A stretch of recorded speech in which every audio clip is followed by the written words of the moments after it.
pagi Pak Sobat BPK 9, ketemu saya ini. Perkenalkan saya Yoses. Sebelumnya saya mengucapkan salam dulu. Assalamualaikum warahmatullahi wabarakatuh. Salam sejahtera bagi kita semua.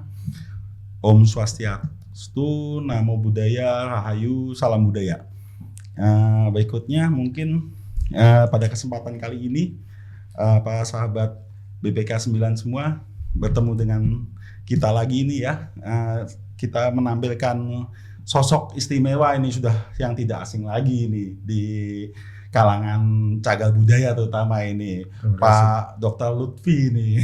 Ya, silakan Pak. Perkenalkan diri Pak. Baik, walaupun tadi sudah disebutkan sekilas oleh Pak Yoses tadi tentang saya. Kebetulan saya dahulu masih satu payung dengan sekarang namanya BPK, dulu mungkin Balai Pelestarian Cagar Budaya, dan sekarang bergabung dengan Balai Pelestarian Nilai Budaya sehingga menjadi Balai Pelestarian Kebudayaan. Dan kami sendiri kemudian bergabung dengan BRIN. Saya Lutfi Ondri, saya peneliti utama di BRIN, Badan Riset Inovasi Nasional, dan saya sekarang menjabat sebagai peneliti ahli utama sejak 2011 lah ya, sudah 13 tahun yang lalu ya. Dan kebetulan Gunung Padang yang akan menjadi topik pembicaraan kita pada hari ini itu sesuatu yang fenomenal. Dan ini akan kita coba kupas nanti sama-sama nanti ya, insya Allah. Dan juga saya mengucapkan selamat menikmati, selamat menyimak apa yang akan diketengahkan oleh BPK 9 dalam podcast kali ini. Iya, betul Pak. Ini jadi memang Gunung Padang ini kan salah satu situs di wilayah Jawa Barat ya Pak, yang situs yang terkenal ini sampai seluruh dunia juga mungkin terkenal ya Pak ya ini. Karena kontroversinya. Gini Pak, mungkin langsung aja ya untuk ini kita mau nanya Pak ini, kok pengalaman Bapak ini kok Gunung Padang kayaknya spesial nih untuk Bapak nih, gimana nih? Dulunya itu gimana itu? Baik, kebetulan saya kan pendidikan saya dasarnya arkeologi ya, dari S1 S2 arkeologi, kemudian saya memperluas kajian saya di kajian budaya, dan Gunung Padang ini saya angkat jadi kajian disertasi saya. Dan ini cukup lama sebenarnya, dan saya berkecimpung di penelitian Gunung Padang itu sebenarnya sejak mahasiswa. Sejak tahun 84 saya sudah ke Gunung Padang. Kemudian ikut meneliti intensif di Gunung Padang itu sejak tahun 97. Setelah 2 tahun saya pindah ke Balai Arkeologi Bandung dahulu namanya. Kemudian berubah jadi Balai Arkeologi Jawa Barat. Dan kemudian berubah ke BRIN. Jadi cukup lama ya. 84 ya Pak ya. 84. Sampai 2004. Udah 40 tahun ya berarti pertama. 40 tahun Pak. Gitu. Makanya jadi, nanti bisa diceritakan nggak nih Pak, masalah dulu tahun 84 itu keadaan Gunung Padang sama sekarang itu sama nggak itu? Enak. Sekarang kan udah enak jalannya. Iya, sudah sangat luar biasa berubahnya. Jadi Gunung Padang itu kalau dahulu kita ke Gunung Padang itu kita nggak bisa langsung dari Cianjur ke sana. Jadi kan ada Lempegan, ada Warung Kondang, kita belok kiri, ada Cibeber kalau kita belok kanan. Dahulu itu kita lewat Sukabumi dan jalan kaki dari Cirenghas dahulu. Jalan kaki Pak? Jalan kaki. Berapa kilometer Pak itu? Waduh, cukup lama ya. Jadi kita sekitar 4-5 jam lah jalan kaki. Karena kita lewat Cirenghas, terus lewat perkebunan teh, melintas Sungai Cimandiri, dan baru sampai di Kampung Gunung Padang yang saat itu masih sepi. Masih sepi ya Pak? Waduh. Nah, Gunung Padang ini sebenarnya kan sudah dicatat oleh Belanda sejak tahun 1891 oleh Verbeek. Kemudian itu mungkin terkait si Verbeek datang ke sana sebenarnya setahun sebelum Verbeek datang, ada juga pengusaha Belanda yang datang dan dicatatkan oleh Verbeek. Dan bagaimana deskripsi Gunung Padang yang secara sederhana itu dibuat pertama kali oleh Verbeek pada tahun 1821. Kemudian dicatatkan kembali belasan tahun kemudian oleh Krom 1914. Dan itu dicatat diterbitkan dalam buku inventaris dia gitu loh. Dan untuk Gunung Padang sendiri dalam lintas pemerintahan Indonesia baru muncul sejak tahun 1979. Oh, 79. Jauh sebelumnya itu. Jadi selama itu Gunung Padang mah adem ayem aja, dan itu tertutup semak belukar, sepi, dan gitu Itu ya. wajar pada Iya. saat kita datang ke Gunung Padang itu belum ada jalan seperti sekarang. Belum ada jalan. Masih ada Pak. jalan setapak saja karena itu Gunung Padang saat itu lingkungan itu menjadi kawasan kebun buat masyarakat, mengembangkan huma pada saat masa lalu itu. Ya bisa kita katakan terpencil gitu ya Pak. Sangat terpencil. Jauh. Terpencil ya. Jadi Sangat terpencil. nah itu dulu dari zaman Belanda sampai tahun 79 itu kan prosesnya lama sekali Sangat lama sekali Pak, dan ya. Gunung Padang itu bisa kita tempuh seperti sekarang itu cikal bakalnya pada saat 2003 masyarakat gotong royong membuka jalan segala macam itu. Nah, Seperti disitulah. itu. Jadi ada hal yang cukup berbeda kalau saya baca dan pengalaman saya di Gunung Padang itu ada perubahan-perubahan sebenarnya. Satu, pada saat Verbeek 1891, Krom masih mencatat Gunung Padang itu terdiri dari 4 teras. 4 teras, cuma 4 Ya, teras. dan mereka saat itu datang dari daerah Gunung Melati ya. Karena jalan yang ada itu kan di sebelah atas dulu. Dari ada Lampegan, ada perkebunan teh, kemudian ada di situ. Dan dari arah itu dari mana-mana itu sangat susah saat itu. Berarti jangan kemudian setapak ya Pak ya. Nah, makanya baik di catatan Verbeek maupun Krom itu selalu disebutkan itu Kampung Gunung Melati. Gunung Melati. Gunung Melati yang si kampung yang ada dekat di Gunung Padang, bagian selatan Gunung Padang itu. Tapi masuk Sukabumi atau Cianjur Pak? Masuk Cianjur, masih masuk itu kawasan Cianjur. Cianjur. Nah, dari situlah mereka datang dan saat itu situs Gunung Padang itu masih tertutup semak belukar. Makanya mereka melihat hanya 4 teras waktu itu. 4 teras. Dicatatkan 4 teras. Nah, setelah diteliti, dibuka oleh pemerintah Indonesia lewat baik itu Direktorat Peninggalan Sejarah Purbakala dulu ya, ketika SP, dan kita punya Pusat Penelitian Arkeologi Nasional dibuka semak belukarnya, terbukalah saat itu ada 5 teras. 5 teras. Jadi pada saat Belanda itu 4 teras, kemudian dibuka itu menjadi 5 teras, dan saat itu sumur di bagian bawah itu tidak masuk dalam bagian situs Gunung Padang saat Cikahuripan itu. itu ya. Cikahuripan itu. Dan setelah saya teliti itu merupakan bagian. Jadi pada saat catatan yang dibuat oleh pemerintah, penelitian dilakukan oleh Pusdiktar Kenas maupun Direktorat Peninggalan Sejarah Purbakala hanya 5 teras dan sedikit bagian tangga. Nah, pemahaman di 2013 sehingga saya membuka untuk penelitian untuk kajian disertasi, saya melihat ada kesamaan struktur, ada merupakan bagian yang berkesinambungan antara sumur, dan saya mencoba memahami makna budaya di balik itu, fungsi budayanya itu. Jadi itu ada proses sebenarnya, bahwa ada proses ritual di masa lalu yang kita kaitkan dengan struktur Gunung Padang itu seperti apa ya. Makanya kita memahami ada proses keagamaan, ada proses pensucian diri, bebersih segala macam. Tidak mungkin aliran sungai yang jauh di bawah di situ, aliran Cimanggu dia gunakan, kemudian baru mereka itu jaraknya cukup jauh. Dan sumur di kaki Gunung Padang itu, baik itu kemarau panjang itu nggak pernah kering. Dan kita bisa melihat bagaimana struktur yang dibuat oleh manusia untuk turun sampai ke permukaan air untuk mereka lakukan pensucian diri. Dan kemudian proses ritualnya baru mereka naik Gunung Padang. Nah, sebelum ada tangga-tangga seperti sekarang, dahulu itu terkelupas itu. Jadi untuk naik ke Gunung Padang itu perlu perjuangan berat dulu itu. Ya, Pak ya. Jadi kayak merangkak gitu merangkak di tanah yang licin dan yang tidak ada pegangan waktu itu. Nah, itulah perjuangan yang dilakukan oleh Pak RP Suyono, almarhum, Ibu Dede Bintarti almarhum, dan teman-teman teknisi, senior-senior teknisi, dan juga kemudian dibukukan juga dalam bukunya Pak Haris Sukendar pada tahun 1985. Nah, jadi disertasinya ya secara lebih lengkap itu saya lakukan di 2013 dan diuji di tahun 2016. 2016 gitu. Waduh, hebat, luar biasa sekali nih. Nah, cukup panjang pengalaman di Gunung Padang sekali, dari tahun 84 pertama kali datang, ya, kemudian menjadi tertarik ya Pak ya. Tertarik banget luar gitu biasa ya. apalagi dengan isu-isu berbagai macam tentang Gunung Padang itu ini yang karena pengalaman panjang itulah ya, kita bisa membahas lebih lanjut tentang apa dan bagaimana situs Gunung Padang dengan kajian-kajian yang dilakukan yang bisa kita lakukan di luar jalur arkeologi. Iya betul Pak. Ini jadi gini, mungkin gini Pak, kita Gunung Padang kan nggak cuman ini ya, apa istilahnya, kok ini bisa menjadi sesuatu yang istilahnya gempa ya. Sebenarnya kan seperti Gunung Padang banyak temennya ini ya Pak ya. Tapi kok Gunung Padang yang gempa gitu loh Pak. Ini pernah gempa sekitar tahun 2000 berapa ya? 2005. Iya, terakhir yang besar ya kemarin. Yang besar ya itu kan sampai penggalian November 2022. 22 ya Pak ya. Nah, itu kok bisa sampai gempal begitu, dan bahkan ada kegiatan ngebol gitu ya. Terus sampai umurnya jutaan. Mohon maaf, apa ribuan tahun gitu kan. Iya, betul. Nah, mungkin bisa dijelaskan Pak kepada Pak sahabat BPK 9 semua ini nih. Iya. Yang umurnya ribuan tahun sama yang permukaan, sebenarnya kalau menurut arkeologi kan adalah ini ya, yang benda buatan manusianya itu ya, benda manusianya itu apakah dari dalam bawah itu strukturnya memang betul-betul dibuat oleh manusia atau memang cuman atasnya aja nih Pak gitu. Coba dijelaskan. Nah, inilah mungkin bagaimana kita belajar arkeologi di Gunung Padang. Mungkin ilmu arkeologi itu masih awam di tengah masyarakat kita. Dan kadang-kadang masyarakat pada saat orang mengatakan umur sekian itu apakah ditebak ya? Dan dari mana sampel digunakan untuk menentukan umur itu.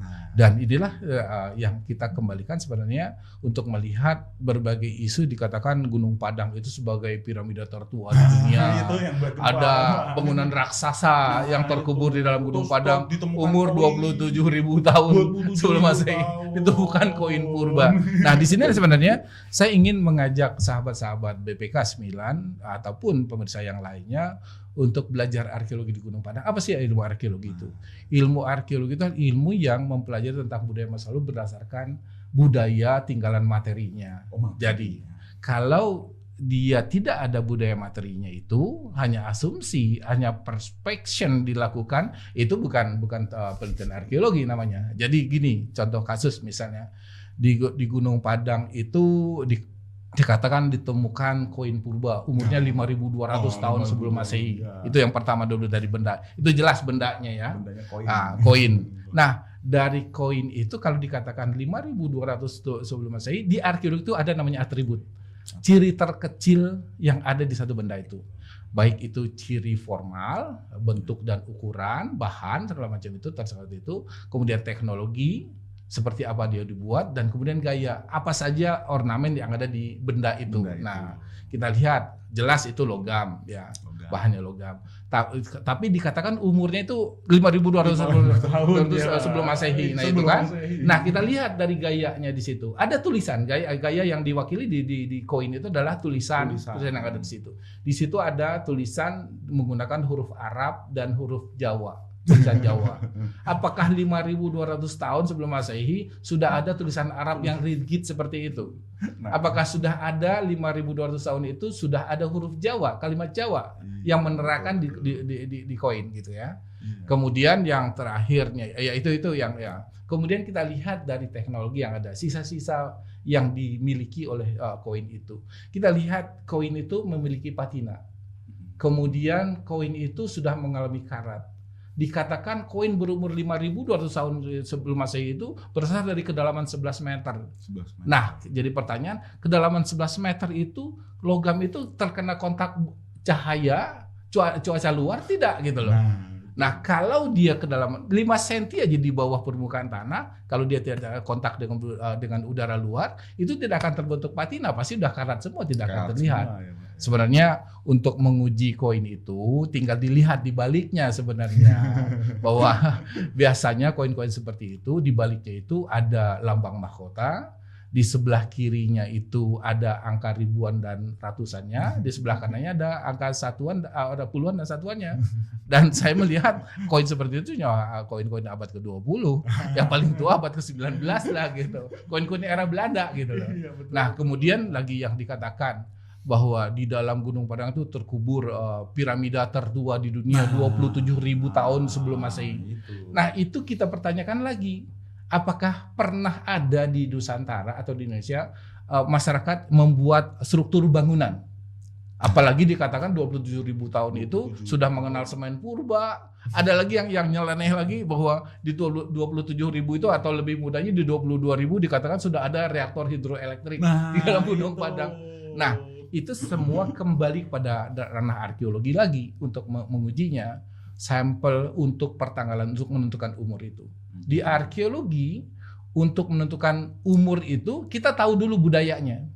Bukan kita tebak-tebak budayanya, kemudian kita cari umurnya, kemudian kita dengan umur seperti itu kita kira-kira budayanya ini, budaya ini. Nah, di arkeologi ada namanya aspek yang disebut dengan aspek sinkronis dan diakronis budaya. Kita kembalikan lagi 27.000 tahun itu ke masa lalunya itu. Apakah 27.000 itu manusia yang ada di Indonesia, masyarakat Indonesia itu sudah kenal struktur atau belum? Sudah kenal semen atau belum? Mungkin gini Pak, saya potong sebentar untuk Pak sahabat BPK 9 semua, mungkin gini Pak, perlu di-sharing Pak. Di dalam arkeologi itu ada pertanggalan yang tadi betul. Ya itu mungkin metodenya gimana sih Pak? Biar teman-teman BPK 9 semua ini bisa tahu, kok arkeologi bisa menentukan ini umurnya sekian gitu. Nah, itu di-sharing Pak. Ada dua hal untuk menentukan umur di dalam ranah arkeologi. Satu, umurnya ribuan tahun. Dan maksimal hanya bisa di 50.000 tahun, itu adalah menggunakan pertanggalan karbon C14. C14. Dan untuk lebih itu kita gunakan yang lain lagi, bisa potasium argon bisa angka di atas 50.000, bisa sampai jutaan tahun. Kalium argon, fosil potasium argon, fosil, nah itu bisa di situ. Nah, untuk 50.000 tahun ke bawah tentu dipilih yang sifat-sifatnya organik. Apakah itu tulang, arang, kemudian kayu, tanah, logam pun sebenarnya bisa diukur, tapi logam hasil tempaan. Logam. Bukan sembarang logam gitu, ketemu logam, terak logam. Misalnya karbon steel gitu misalnya koin itu sebenarnya juga bisa. Ukuran gramnya itu yang sangat susah kita mencapainya itu. Ukuran sampelnya itu. Nah, untuk sampel dating di arkeologi itu syaratnya satu, pertama kita udah tahu bendanya. Kita belum tahu umurnya. Nah, umur dari benda itu adalah yang akan kita cari adalah umur budaya jatuhnya, bukan umur bendanya langsung, umur budaya karena kontekstual dia. Jadi sampelnya itu harus berada di matrik yang sama dengan benda yang akan dicari umurnya itu. Harus satu asosiasi, harus satu keletakan, dan harus satu konteks. Nah, seperti halnya untuk pertanggalan Gunung Padang itu nggak bisa sampel dari bor, apalagi ditapaknya tanah dari manapun.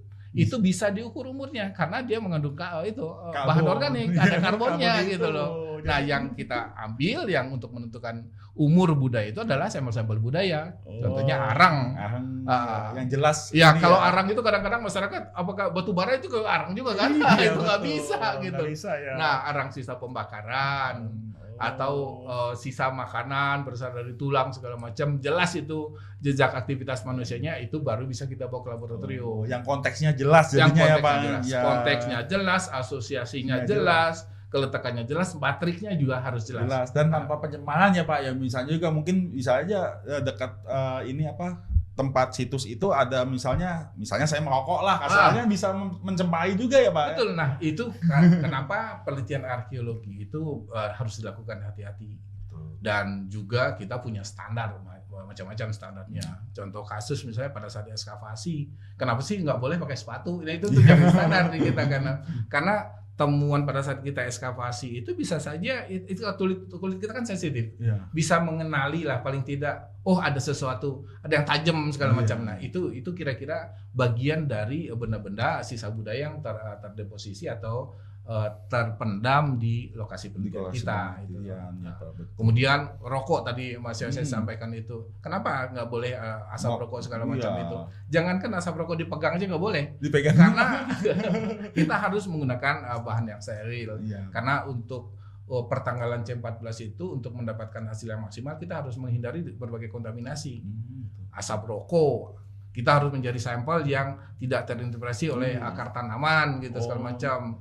Yang tidak setelah ditemukan kemudian diambil begitu saja dengan tangan, itu tangan kita memberikan kontaminasi. Umurnya bisa absurd di situ. Bisa berubah ya Pak ya. Bisa baru jadinya. Bisa baru, lebih mudah jatuhnya rata-rata. Nah, ini juga pertanyaan mungkin yang perlu ditanyakan Pak untuk ini teman-teman BPK 9 ini biar mengetahui Pak, ini di tempat yang pertama ada di tempat kita itu ada nggak sih untuk menyempelkan untuk meneliti tentang karbon itu yang pertama, terus kemudian seberapa tepatkah gitu validnya seberapa gitu Pak untuk karbon ini. Baik, sahabat BPK 9 tentang pertanggalan untuk menentukan umur dalam ranah arkeologi itu, bahwa dalam ranah arkeologi itu ada dua metode sebenarnya, ada dua klasifikasi lah paling tidak, bahwa di dalam arkeologi itu ada yang disebut dengan pertanggalan absolut melalui analisis laboratorium, dan kemudian pertanggalan relatif. Pertanggalan relatif itu biasa dilakukan melihat benda-benda yang lain ada sekelilingnya yang sudah ada umurnya. Jadi kalau dia satu asosiasi, satu kumpulan, satu konteks, satu matriks, kalau itu sudah ada umurnya itu kita acu aja umur itu, diacukan ke umur itu. Tapi kalau belum ada itu yang dilakukan lewat analisis laboratorium itu. Nah, pertanggalan absolut itu untuk umur yang di bawah 50.000 tahun kita gunakan dating karbon. Itu karbon dating itu dengan menganalisis bahan-bahan organik yang berada di sekitar benda temuan arkeologi. Nah, ini menjadi catatan bendanya dulu ya, bukan diperspeksi dulu sesuatu itu kemudian ada umur seolah-olah itu jangan-jangan itu umurnya tua, jangan itu ada gitu. Nah, itu. Kemudian untuk yang lebih dari 50.000 itu pakai pertanggalan radioaktif yang lain. Untuk fosil segala macam itu bisa potasium argon, kalium argon, umurnya bisa sampai jutaan tahun yang lalu dihasilkannya itu. Nah, bahkan katanya kan makanya ada fosil dari berapa juta tahun, 2 juta tahun. Hal itu bukan ditebak-tebak tapi dari hasil pertanggalan laboratorium gitu. Ya, enggak cuman kira-kira nih ya, bukan kira-kira gitu kan. Nanti kan para sahabat cagar budaya, para sahabat BPK 9 semua kan bisa mengetahui nih kok arkeolog ini asal main tebak aja gitu, udah asalnya apa sih gitu kan.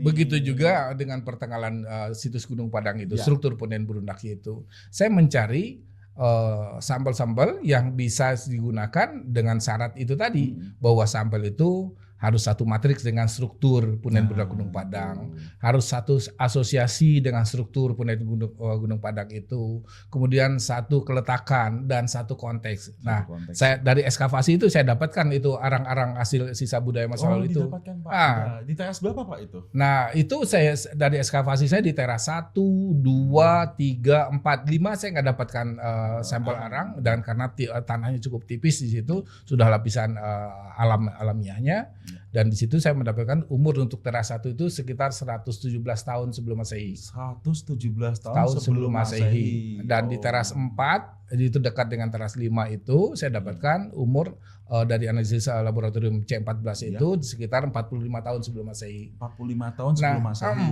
Dan umur umur ini menjadi pertanyaan berikutnya, siapa sih yang membangun Gunung Padang itu? Nah, di Gunung Padang kita kan tidak dapatkan rangka manusianya. Dan rangka manusia yang seumur dengan situs Gunung Padang saya baru dapatkan itu di daerah Subang, situs Subang Larang.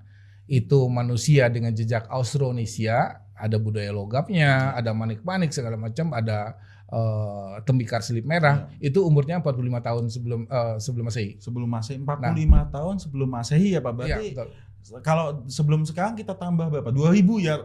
Taruhlah ditambah 2000 ya, mungkin itu. Jadi 2024 tambah 117 tahun. Ya. Nah, itulah kira-kira umur Gunung Padang itu, umur Gunung Padang itu 117 tahun lalu lah gitu. Itulah umur Gunung Padang. Jadi kalau kita lihat Gunung Padang heboh dengan umur-umur itu, yang jadi pertanyaan itu ada 27.000 segala macam, ada ngomong lapisan ini 9.000, itu dipertanyakan sampelnya betul sampel budaya atau tidak gitu. Nah itu jadi memang gini ya Pak ya. Jadi kalau menurut Bapak ini bisa sharing Pak nanti ya kepada teman-teman ini. Sampel Bapak itu yang paling tua itu di Gunung Padang berarti 117 tahun. 117. Dan itu memenuhi syarat 4 variabel syarat yang ada di arkeologi itu. Dia satu matriks dengan struktur punden berundak, satu provenience, satu keletakan dengan punden berundak, satu konteks dan satu asosiasi. Itu asosiasi yang lainnya itu ada tembikar. Ada tembikar. Ada tembikar, ada batu pipisan yang sudah pecah ditemukan di ekskavasi itu. Oh, berarti benar-benar memang berkonteks. Konteks arkeologinya sangat jelas gitu. Budaya, konteks budaya. Lalu. Dan manusianya yang diperkirakan adalah manusia ya seperti kita ini ya. Betul, sudah. Austronesia. Dan sampel untuk dating pertanggalan C14 untuk arkeologi itu sangat sulit kalau kita gunakan hasil bor. Kalau dari hasil pengoboran itu kita tidak tahu asosiasinya.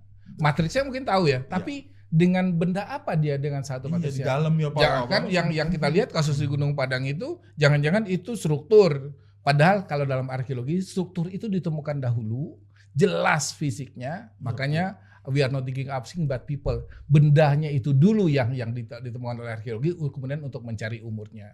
Gak bisa umur itu dicocok-cocokkan gitu. Cocokologi. Cocokologi, ya. Iya. Nah ini kemudian kita ini Pak, yang lagi hangat ini nih, kasus yang lagi hangat ini kan ada penelitian tentang Gunung Padang ya. Betul. Itu penelitian terpadu gitu ya, ada dari mana ya kalau nggak salah TTRM di bawah tim staf riset khusus ya, presiden tim gitu. riset terpadu Mandiri. Nah, Ya, itu. ini katanya kan pernah heboh ini Pak, Betul. baru mungkin ya sekitar 2 bulanan ya. Itu heboh. Ada jurnal yang Katanya ditarik. Jurnal itu kenapa ditarik Pak? Ini jurnal ilmiah loh Pak, ini nggak main-main. Itu kan yang proses untuk masuknya aja sulit sekali gitu. Betul. Kan. Itu juga disampaikan sama penulisnya untuk masuknya prosesnya cukup lama. Prosesnya juga lama, perlu editing, ada pembacaan lagi dan lain-lain ya Pak ya. Nah ini kok udah diterbitkan, udah dipublikasi kok bisanya ditarik gitu loh Pak. Nah ini ceritakan Pak, mungkin sharing bisa prosesnya gitu Pak. Baik, nama jurnal itu Archaeology Prospection.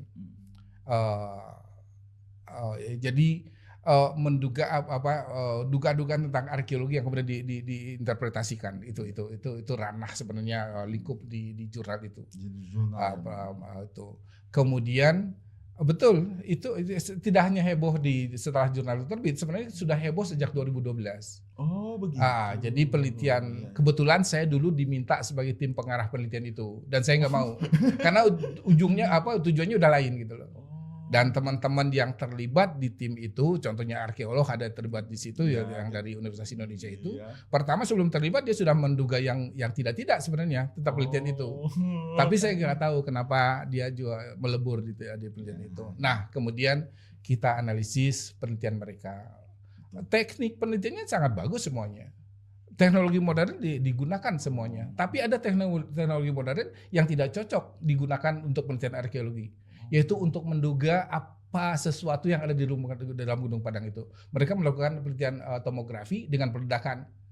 Ekskavasi arkeologi itu mengupas lapisan senti per senti lapisan tanah. Nah sementara dengan peledakan itu, saya sudah lihat itu sisa peledakan itu hampir 1 meter lebih diameternya itu membongkar lapisan tanah. Meledakan Pak? Nah iya lewat peledakan, tomografi peledakan.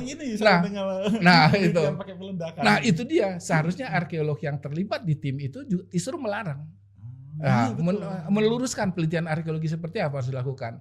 Kan cukup dengan georadar, geolistrik, geomagnetik itu kan sudah cukup gitu loh. Kan sudah ada gambar rusaknya. Dan kemudian hal-hal itu kemudian diverifikasi oleh arkeolog yang terlibat di dalamnya itu. Karena saya dari awal sudah tidak setuju dengan tujuan penelitian itu.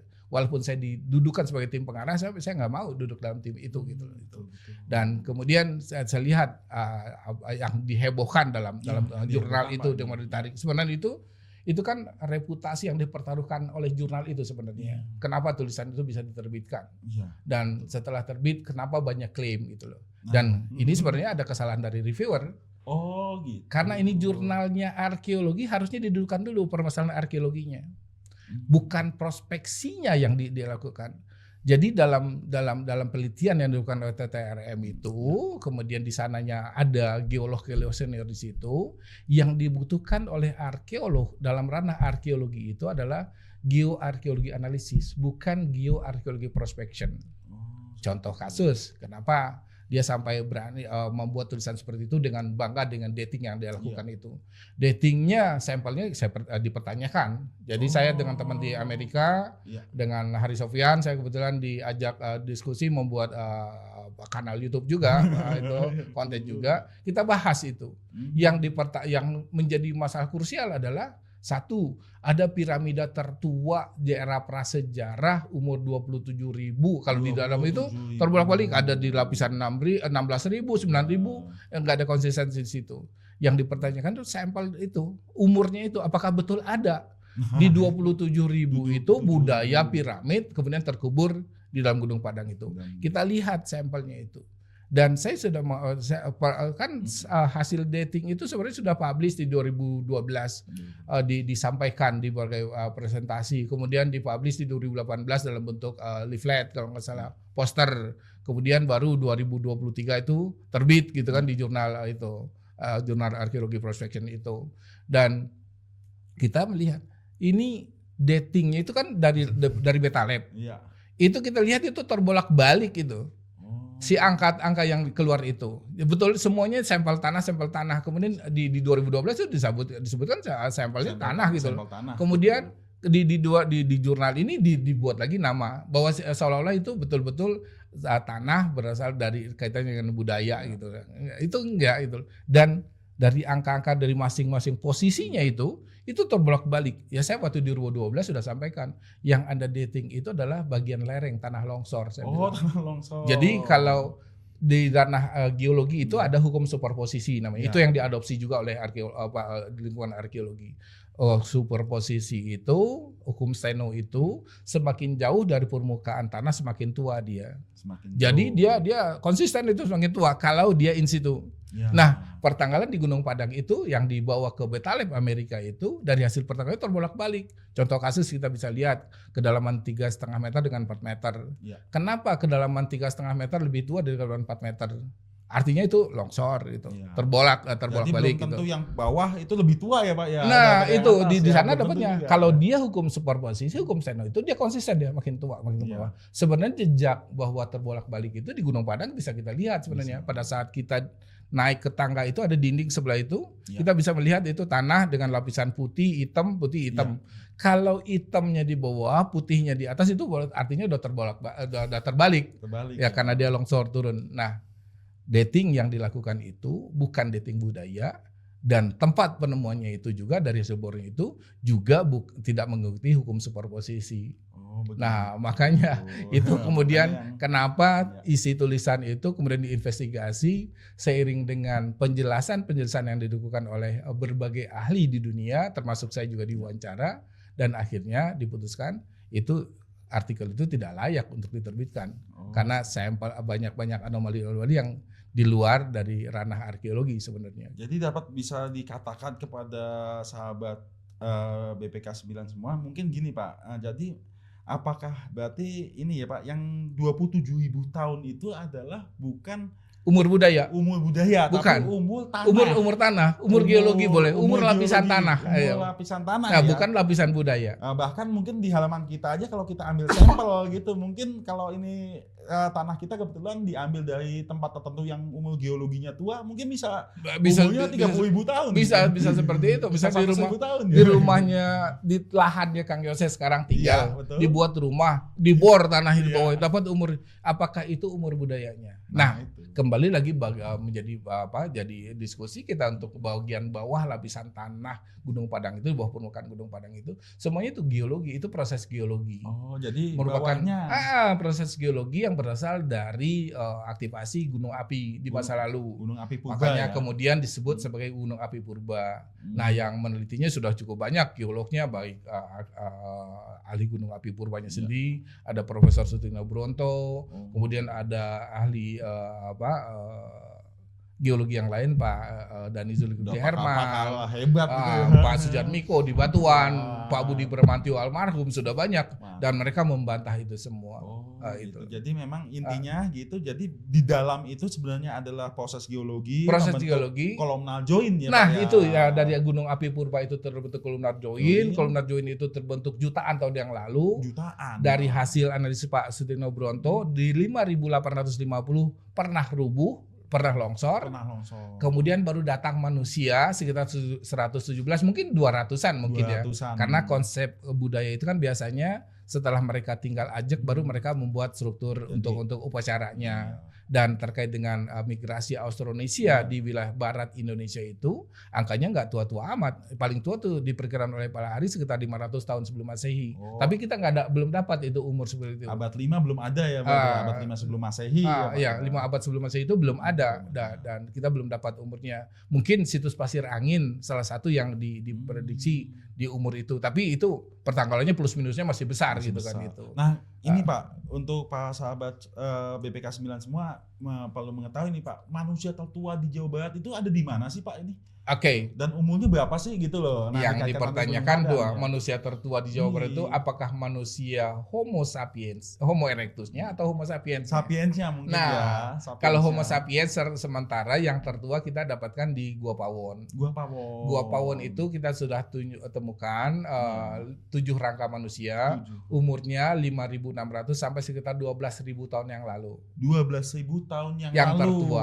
Saat 12.000, 5.600 sampai 12.000 mereka masih tinggal di gua. Masih tinggal di gua. Belum mengenal struktur, baru kenal upacara penguburan. Belum membuat bangunan. Membuat ya. bangunan Belum. seperti yang diduga itu. Apalagi dikatakan di dalam Gunung Padang itu terkubur piramida tertua di dunia umurnya Iya. 27.000 tahun. 27.000 tahun. Dikatakan ada semen purba, boro-boro mengenal semen, baru mengenal struktur itu.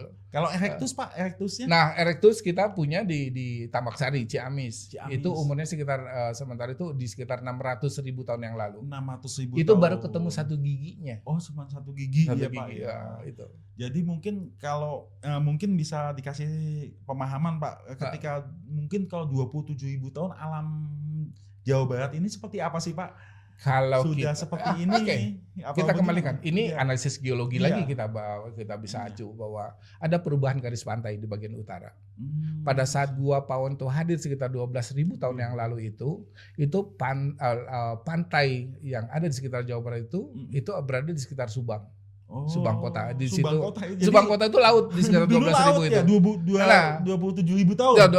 Apalagi 27.000 sekitar 12.000 itu laut itu. Itu laut ya. Laut Pak, itu. ya. Oh. Nah, itu. Dan kita bisa lihat lagi temuan-temuan yang lain yang setara dengan itu gitu loh.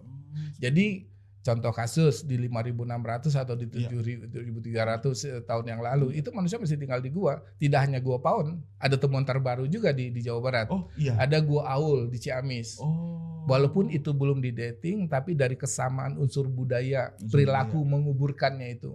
Jadi di umur 7.300, 5.600 di 7.000 itu sampai 7.000 itu ada pewarnaan tulang di Gua Pawon itu. Pakai okal itu ya Pak? Iya. Merah itu Iya, ya, itu. merah itu. Jadi itu juga kita ditemukan di rangka-rangka yang ditemukan di Gua Aul Ciamis itu. Gua Aul. Tentu untuk mendetilkan itu tentu perlu ada pertengahan lebih lanjut dilakukan Iya. gitu. Jadi paling tua umur tahunlah 5.000 tahun berarti sebelum sekarang atau mungkin kita bisa sebut sekitar 3.000 tahun sebelum Masehi betul. gitu ya Pak ya. Ah. Jadi itu mulai ada sapiens masuk ke Jawa Barat.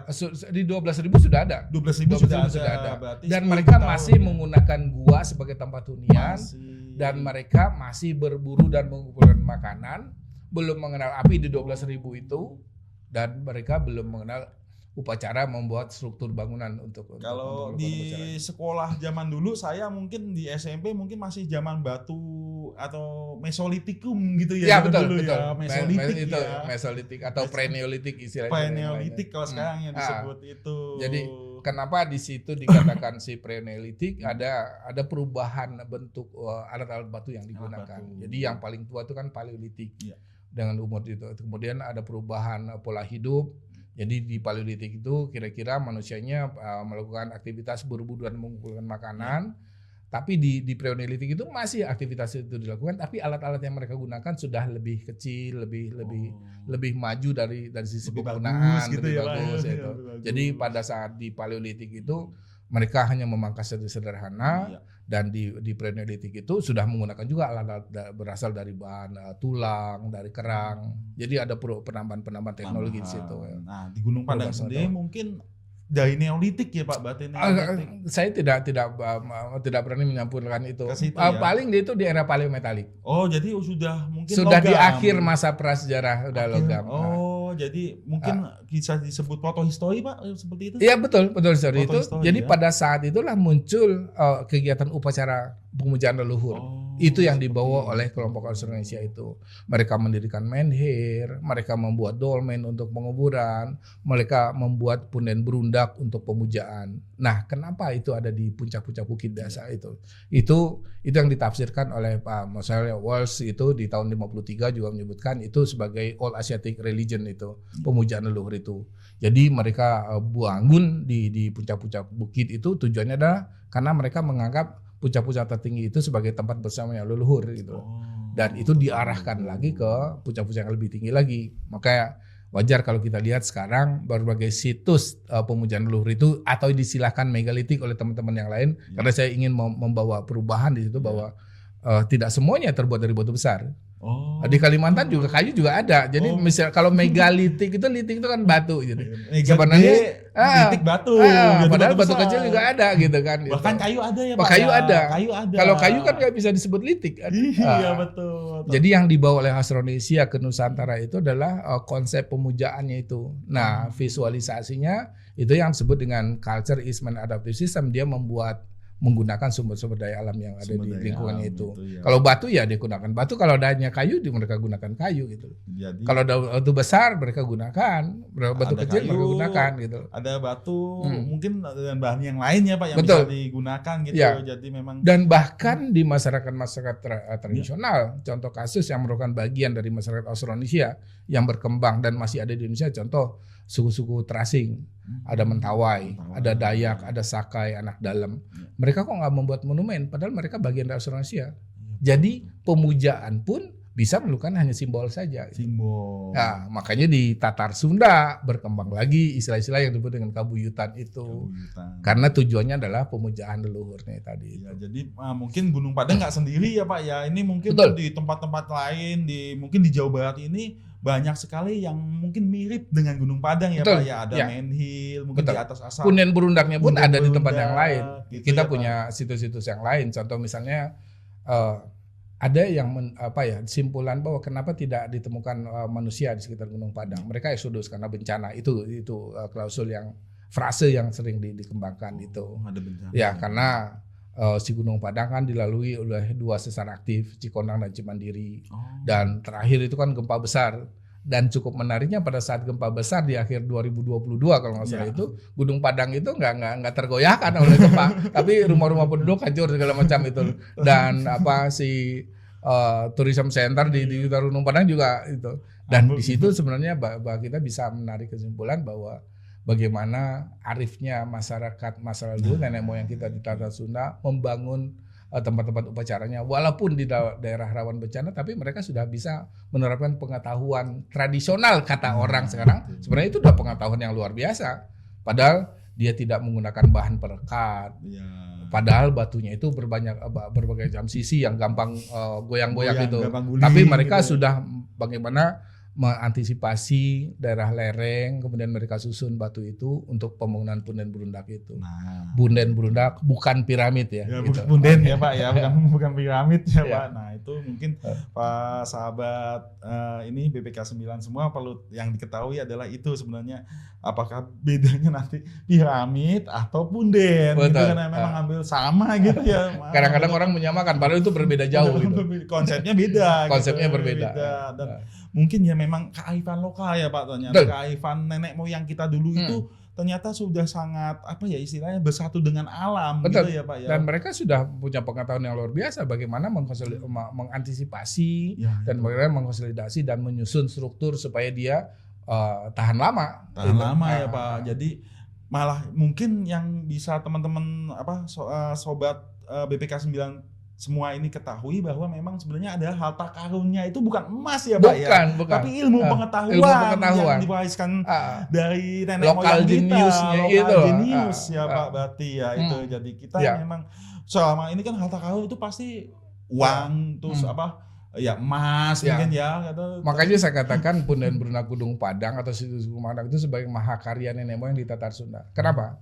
Pada saat si Punden Berundak itu dibangun, dari teori-teori pemukiman yang dikemukakan oleh para ahli, itu kelompok masyarakat saat itu masih sangat sedikit jumlahnya.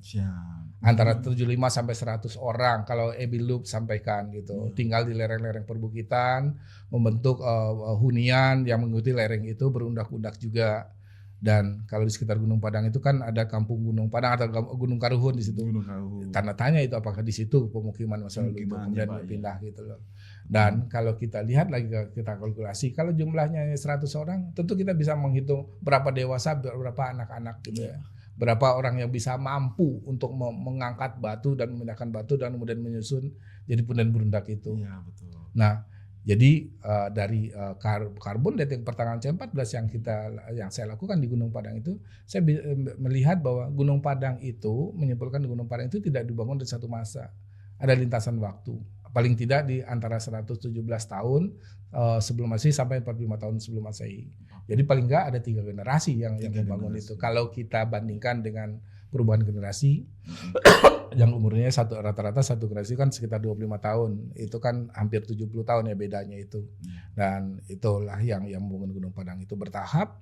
Yang paling awal dibangun itu teras 1, kemudian baru lanjut sampai ke atas ya, di teras 5-nya. Teras 5 ya begitu Pak. Jadi mungkin gini Pak, untuk di akhir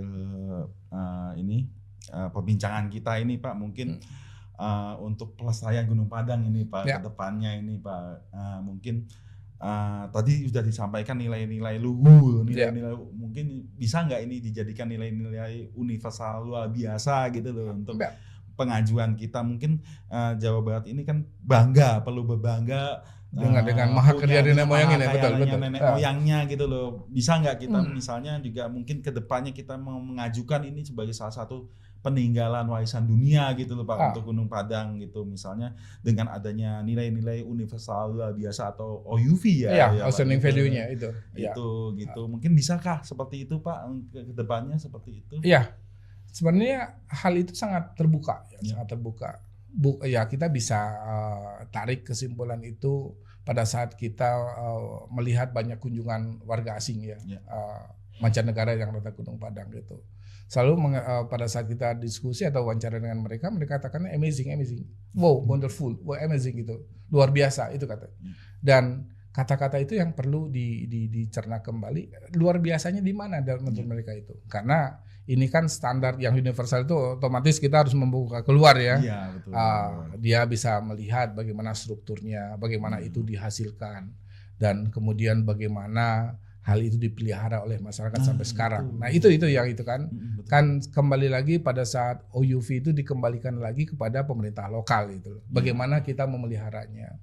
Dan untuk Gunung Padang saya lihat berbagai isu itu sudah membawa ranah Gunung Padang ke mass tourism, bukan specialized tourism lagi gitu loh. Dan itu yang perlu diatur ke depan. Dan kita bisa melihat dari banyaknya masyarakat yang belum diaturnya kunjungan ke Gunung Padang itu kerusakan-kerusakan terjadi. Ada batunya melesak, batunya dicoret, kemudian permukaan tanah Gunung Padang turun. Nah, tentu perlu ada regulasi-regulasi yang harus disusun bagaimana pengunjung itu betul-betul diatur pada saat mereka berkunjung. Betul minat mereka, ingin tahu mereka tentang Gunung Padang itu sangat tinggi, tapi kita harus menjelaskan kepada mereka bahwa mereka tidak bisa beramai-ramai begitu saja untuk ke situ gitu loh. Tapi itu kita butuh interpreter. Bisa saja teman-teman juru pelihara dididik, dilatih bagaimana seharusnya pengetahuan itu disampaikan tentang Gunung Padang itu. Inilah mahakarya terbesar nenek moyang kita di Tarsuna yang ada di Gunung Padang itu, yang terdeposisi di Gunung Padang itu. Nilai-nilai itulah yang kemudian bagaimana itu disosialisasikan, disampaikan. Jadi mereka tidak hanya mencari pojok selfie sehingga batu itu berubah, tapi bagaimana mereka, interpreter itu kan sifatnya memprovokasi. Memprovokasi itu bagaimana mereka memberikan pemahaman kepada pengunjung sehingga mereka mengerti, puas dan paham tentang objek yang mereka kunjungi itu. Jadi nilai luar biasa itu jelas kita bisa temukan di Gunung Padang, dan ada 10 kan itu bisa kita tentukan, nanti kita lihat dari pandangan-pandangan masyarakat. Gitu. Jadi memang mungkin kalau secara kita melihat objek-objek yang sudah jadi warisan dunia itu sangat megah-megah gitu ya. Betul. Tapi kalau mungkin Gunung Padang cuma seperti itu dalam tanda kutip, tetapi kita kadang-kadang bisa, saya sendiri gini Pak, cerita sedikit bahwa kadang-kadang kita itu kalau datang ke Gunung Padang itu walaupun tidak megah gitu ya Pak, tapi kok ada kedamaian gitu, peaceful gitu itu kan nilai. Ada soul yang berada di situ. Kemudian kalau kita lihat tinggalan-tinggalan yang sudah menjadi warisan dunia tempat ini, kita melihat megah, bersih segala macam. Kan mereka punya proses. Berapa lama mereka menyiapkan sehingga itu layak kunjung, kemudian bersih terhadap lingkungan, jauh dari kerusakan. Dan itu yang harus kalau kita ingin membawa Gunung Padang itu menjadi salah satu menjadi warisan dunia, minimal masuk tentatif listnya Ya. itu kita harus persiapkan gitu loh. Siap. Bagaimana masyarakat harus berlaku di masyarakat sekitar Gunung Padang. Kemudian bagaimana pengunjung memperlakukan Gunung Padang itu saat mereka datangi Gunung Padang itu sangat penting. Intinya Betul, manajemen ya Pak. Manajemennya itu ya baik betul. pengelolaan pengunjung gitu. Itu harus betul-betul pelestariannya di-manage. ya Pak ya itu. Jadi termasuk pelindungannya gitu Ya, ya Pak. betul. Gitu. Mungkin seperti itu Pak Sobat BPK 9 semua ini perbincangan yang seru mungkin tapi karena waktu ini Pak Ya. sudah ini kami mohon terima kasih sekali, Ya, mohon maaf karena ini waktu juga yang memisahkan kita Pak. Ya, baik. Terima kasih sekali ilmunya Baik yang ya. sudah di-sharing Ya, mungkin. buat sahabat BPK Ya. 9 tentu tidak hanya berbicara tentang Gunung Padang, tentang ngobrol Gunung Padang, datanglah ke Gunung Padang. Nah, Mari kita saksikan, kita lihat, kita buktikan apakah itu piramid atau bukan. Dan inilah salah satu mahakarya nenek moyang yang ada di Tatar Sunda yang kita bisa melihat bagaimana nilai-nilai luhur itu bisa muncul di Gunung Padang dan mereka presentasikan dalam bentuk struktur penen bergerak Gunung Padang itu. benda itu ya Betul, Pak ya itu mungkin begitu karena waktu sudah menunjukkan pukul berapa ini? Sudah menunjukkan pukul 11:30 Pak ini. Mungkin kita sudah harus berakhir di sini Pak. Ya. Terima kasih atas kedatangannya Pak. Ya, Lutfi. sama-sama. Ini aduh kita nggak bisa ngasih apa-apa nih Pak.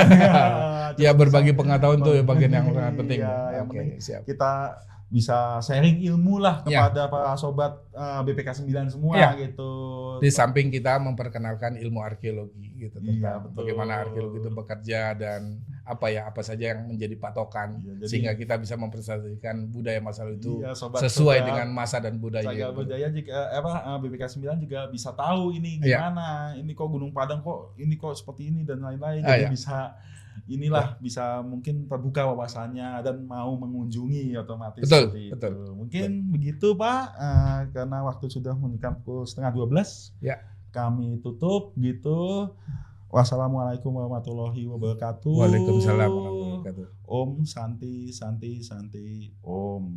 Kita tutup Pak. Terima Ya. kasih.